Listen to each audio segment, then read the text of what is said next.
Data real count KPU hingga Selasa 27 Februari jam 9 pagi waktu Indonesia bagian Barat menunjukkan pasangan Capres-Cawapres Prabowo Gibran meraih perolehan suara sebesar 58,84%.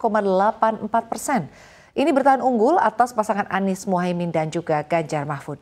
Melansir data KPU, sudah terrekapitulasi 637.310 TPS atau mencapai 77,42% data dari seluruh TPS di Indonesia yang masuk ke KPU. Dari data real count, sementara ini paslon nomor urut 2 Prabowo Gibran mendapat 58,84% atau 75,09 juta suara. Sedangkan paslon nomor urut 1 Anies Baswedan dan Muhaimin Iskandar meraup 24,46% atau 31,18 juta suara. Sementara paslon nomor urut 3 Ganjar Pranowo dan Mahfud MD meraih 16,7% atau 21,29 juta suara. Kondisi real count saat ini masih sejalan dengan data hitung cepat atau quick count di sejumlah survei lembaga lainnya, di mana Prabowo Gibran unggul, sedangkan di urutan kedua terdapat Anies Mohaimin dan perhitungan KPU sendiri diperkirakan akan rampung pada 20 Maret mendatang.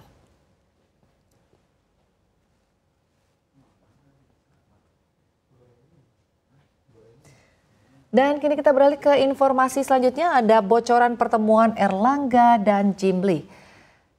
Kita lihat ada Menteri Koordinator Bidang Perekonomian Erlangga Hartarto memanggil mantan Ketua Mahkamah Konstitusi Jimli Asyidik ke kantor Kemenko Perekonomian Jakarta pada Senin sore 26 Februari. Keduanya membahas banyak hal tentang ketatanegaraan termasuk hak angket pemilu.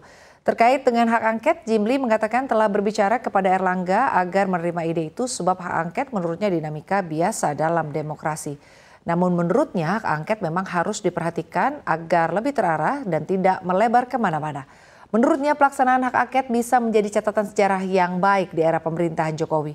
Ia pun mengingatkan semua presiden mulai dari Habibie, Megawati, Gus Dur, SBY dan semua sudah mengalami hak angket.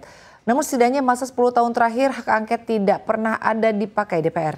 Kendati demikian, ia menekankan hak angket itu tidak akan sampai ujungnya hingga pemakzulan atau impeachment pada presiden dan wakil presiden terbaru yang terpilih pada 2024 menggantikan Presiden Jokowi. Lantaran angket ini hanya menyelidiki pelanggaran pemilu atau Pilpres 2024 yang ujungnya adalah menemukan pelanggaran hukum termasuk pelanggaran pidana.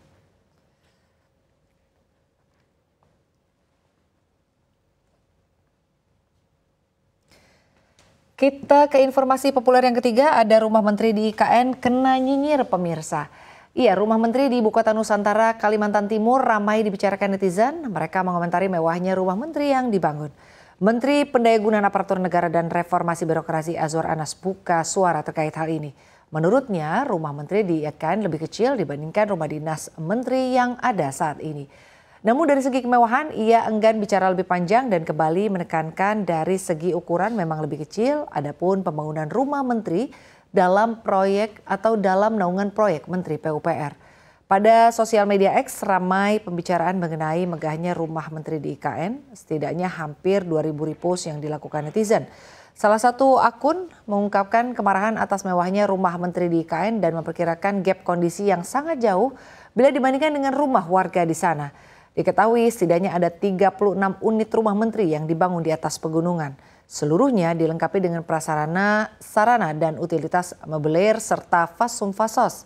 Dan untuk proses konstruksi telah dimulai sejak Desember 2022 lalu.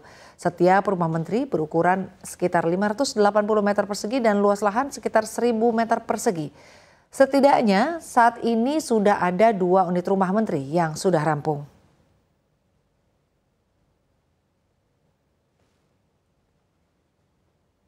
Dan berikutnya kita ke informasi mancanegara, resmi Swedia jadi anggota NATO.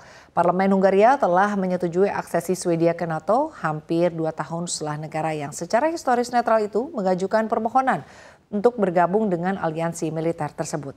Perdana Menteri Swedia Ulf Kristersson memuji hari bersejarah tersebut setelah pemungutan suara di Budapest pada hari Senin 26 Februari. Ia menyebut kebijakan bergabung NATO sebagai sebuah langkah pulang ke negaranya yang telah mengabaikan netralitas dan ketidakberpihakan militer selama 2 abad dan ketika negara tersebut mengajukan permohonan untuk bergabung dengan aliansi militer pada tahun 2022 setelah invasi Rusia ke Ukraina.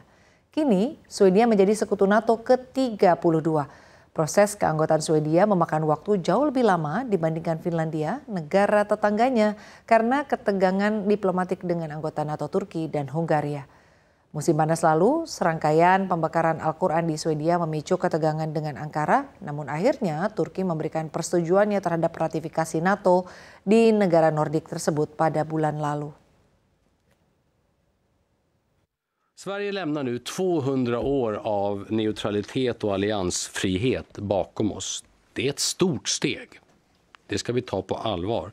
Men det är också ett mycket naturligt steg som vi tar.